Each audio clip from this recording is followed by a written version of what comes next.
अस्सलाम वालेकुम जी। वालेकुम सलाम जी। किन्ने नागा बाबा जी? 4 नाग जी। 4 नागा। केड़ी नस्ल है? देसी देसी प्योर देसी। प्योर देसी।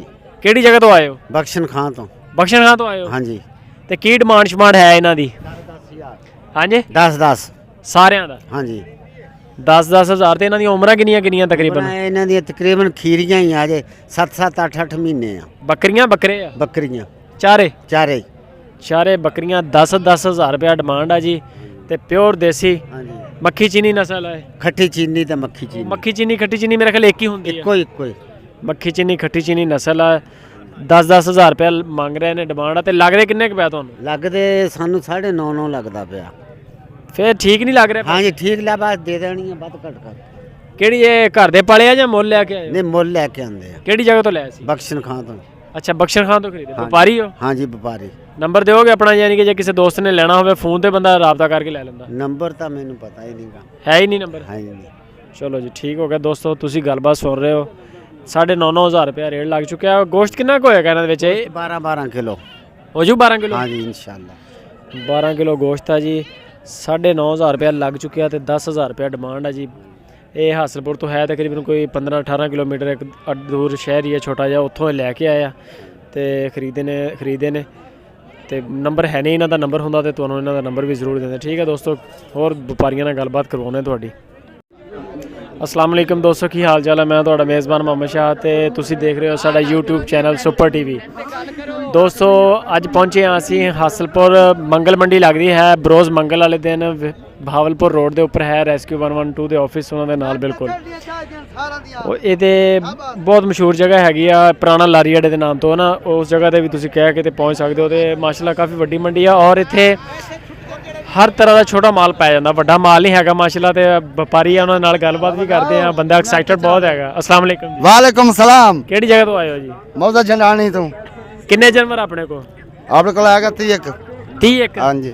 की रेट शेट डिमांड की हैगा? अल्हम्दुलिल्लाह ठीक ठाक रोजी वास्ते बस बढ़ गई रोजी। केड़े जानवर अपने? उधर खड़े ने। अच्छा तुहाडे उधर आ तुहाडे आ वे छोटे? इधर आ जाओ थोड़ा साइड ते हो जाओ जरा देखण दिओ दोस्तां नूं भी।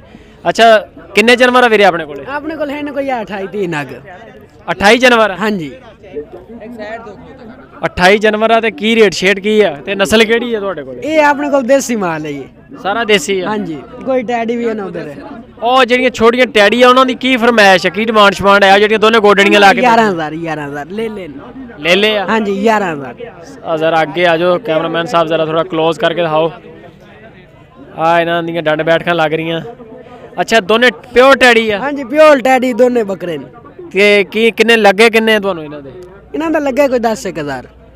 10,000 ਤੇ ਇਹਨਾਂ ਦੀ ਉਮਰ ਕਿੰਨੀ ਕਾ? उम्र है इन्हां दी कोई 3 महीने।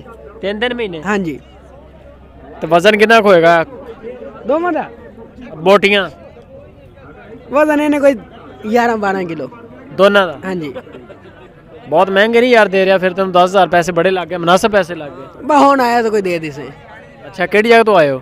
असि बख्शन खाने चो। ਬਖਸ਼ਣ ਖਾਂ ਤੋਂ? हाँ जी ਆ ਕਿੰਨੇ ਜਾਨਵਰ ਆਪਣੇ ਕੋਲ? आ गेंद लो है 28 नग हैं। 28 ਹੈ, ਵੇਚੇ ਵੀ ਹੈ ਵਿੱਚੋਂ? हाँ जी ਸਹੀ ਆ। ਤੇ ਆ ਜਿਹੜਾ ਇਕੱਠਾ ਜਿਹਾ ਹੋ ਕੇ ਖੜੀ ਵਾ ਬੱਕਰੀ ਹੈ ਕੀ ਮੰਗਦੇ ਹੋ ਇਹਦਾ? ਇਹਦਾ 13,000।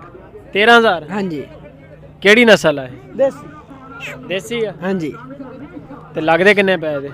ਇਹਦਾ ਲੱਗਾ 11,000। 11,000? हाँ जी ਪੈਸੇ ਤੇ ਠੀਕ ਲੱਗ ਗਏ। ਤੇ ਕਿੰਨਾ ਵਜ਼ਨ ਕਿੰਨਾ ਕੁ ਹੋਏਗਾ ਇਹਦਾ? ਇੰਨਾ ਕੀ ਵਜ਼ਨ? 14 किलो वजन है इनका। 14 ਕਿਲੋ? हाँ जी ਅੱਛਾ ਵਪਾਰੀ ਹੋ ਜਾਂ ਘਰ ਪਾਲੇ? व्यापारी है व्यापारी। ਵਪਾਰੀ ਹੋ? ਹਾਂਜੀ। ਅੱਗੇ ਆ ਜਾਓ। ਆਪਣਾ ਤੁਸੀਂ ਨੰਬਰ ਦੇ ਸਕਦੇ ਹੋ, ਯਾਨੀ ਕਿ ਜੇ ਕਿਸੇ ਬੰਦੇ ਨੇ ਮੁੱਲ ਲੈਣਾ ਹੋਵੇ ਫੋਨ ਕਰਕੇ ਨੰਬਰ ਬੋਲ ਦੇ ਆਪਣਾ। लिख 0360 ਹਾਂ 60 56 300 पूरा। 300 ਪੂਰਾ। ਨਾਮ ਕੀ ਹੈ ਆਪਣਾ? काशिफ अली। ਕਾਸ਼ਫ ਅਲੀ। ਠੀਕ ਹੋ ਗਿਆ ਦੋਸਤੋ, ਤੁਸੀਂ ਰੇਟ ਦੇਖ ਰਹੇ ਹੋ। ਇਸ ਜੋੜੀ ਦਾ ਕੀ ਮੰਗਦੇ ਹੋ? देख ले ਕੀ ਡਿਮਾਂਡ ਹੈ ਇਹਦੀ? इन्हां दा 23,000। ਦੋਨਾਂ ਦਾ? हाँ जी ਯਾਰ ਬੜੇ ਪੈਸੇ ਆ। 23,000। ਉਮਰਾਂ ਕਿੰਨੀਆਂ ਕਿੰਨੀਆਂ ਇਹਨਾਂ ਦੀਆਂ? ये एक दोंदी है एक खेरी है। ਆ ਖੀਰੀ ਆ? हाँ जी ਆ ਦੋਂਦੀ ਆ? दोंदी है ਸਹੀ ਹੋ ਗਿਆ। ਤੇ ਨਸਲ ਕਿਹੜੀ ਹੈ? देसी मदरसे वाली। ਮਦਰਸੇ ਦੀ? हाँ जी ਮੱਖੀ ਚੀਨੀ? मक्खी चीनी। ਤੇ ਲੱਗਦੇ ਕਿੰਨੇ ਪਏ ਦੇ ਪੈਸੇ? इन्हां दा लगा 20,000। ਪੈਸੇ ਦੇ ਇਹਦੇ ਵੀ ਤੈਨੂੰ ਮੁਨਾਸਿਬ ਲੱਗ ਗਏ? मैं हुण कोई आया ही दे दी से। ਅੱਛਾ ਮਾਰਕੀਟ ਕਿਦਾਂ ਵਾਵਾ ਕਰ? मार्केट ठीक है हुण मोल शोल ठीक है। ਕਿਹੜੀ ਮੰਡੀ ਬਿਹਤਰ ਆਪਣੇ ਆ ਸਾਰੇ ਇਲਾਕੇ ਦੇ ਵਿੱਚ? ਤੁਸੀਂ ਫਿਰਦੇ ਹੋ ਥਾਂ ਥਾਂ। मदरसा ਮਦਰਸਾ ਮੰਡੀ ਹਾਂਜੀ ਰੇਟ ਚੰਗਾ ਮਿਲ ਜਾਂਦਾ ਚੰਗਾ ਸੋਹਣੀ ਚੀਜ਼ ਹੁੰਦੀ ਹੈ ਸੋਹਣੇ ਪਰ ਵਿਕਦੇ ਨੇ ਉੱਥੇ ਤੇ ਲੈਂਦੇ ਵੀ ਉਥੋਂ ਤੁਸੀਂ ਜਾ ਕੇ? ਲੈਂਦੇ ਵੀ ਹਰ ਮੰਡੀ ਤੋਂ ਲੈਂਦੇ ਨੇ ਹਰ ਮੰਡੀ ਤੇ ਵੇਚਦੇ ਨੇ ਡਾਲੇ ਆਪਣੇ ਆਦੇ ਨੇ ਮਾਲ ਲੋਡ ਕਰਕੇ ਤੁਰ ਪੈਣਾ ਰੋਜ਼ ਕਿਸੇ ਨਾ ਕਿਸੇ ਮੰਡੀ ਤੇ। ਹਾਂਜੀ ਰੋਜ਼ਾਨਾ ਮੰਡੀ ਹੁੰਦੀ ਹੈ ਸਹੀ ਹੈ ਯਾਨੀ ਕਿ ਤੁਸੀਂ ਕਹਿੰਦੇ ਆ ਵੀ ਮਦਰਸਾ ਮੰਡੀ ਜੇ ਬੱਕਰੀਆਂ ਬੁਕਰੀਆਂ ਲੈਣੀਆਂ ਹੋਣ ਤੇ ਬਿਹਤਰ ਆ ਹਾਂਜੀ ਸੋਹਣੀ ਮੰਡੀ ਹੈ ਤੇ ਜੇ ਵੱਛੇ ਕੱਟੇ ਲੈਣੇ ਹੋਣ ਫਿਰ ਕਿਹੜੀ ਮੰਡੀ ਉਹ ਸਹੀ? ਮਦਰਸੇ ਲੁੱਡਨ ਲੁੱਡਣ ਮੰਡੀ ਹਾਂਜੀ ਵਿਹਾੜੀ ਦੇ ਕੋਲ ਜਿਹੜੀ ਲੁੱਡਣ ਮੰਡੀ ਲੱਗਦੀ। ਹਾਂਜੀ ਅੱਛਾ ਸਹੀ ਆ ਉਹ ਸਹੀ ਹੈ ਉਹਦੇ ਤੇ ਜਾਣੀ ਕਿ ਵੱਡੇ ਜਾਨਵਰ ਲੈਣੇ ਹੋਣ ਤੇ ਉਹ ਬਿਹਤਰ ਵੱਡੇ ਜਾਨਵਰ ਉੱਥੇ ਹੁੰਦੇ ਨੇ ਨਾਸੇ ਮਿਲ ਜਾਂਦੇ। ਮੁਨਾਸਿਬ ਠੀਕ ਹੈ ਦੋਸਤੋ ਤੁਹਾਨੂੰ ਹੋਰ ਦੋਸਤਾਂ ਨਾਲ ਗੱਲਬਾਤ ਕਰਵਾਉਣੇ ਤੁਹਾਡੀ। ਦੋਸਤਾਂ ਨਾਲ ਮਿਲਾਵਾ ਬਾਬੇ ਨਾਲ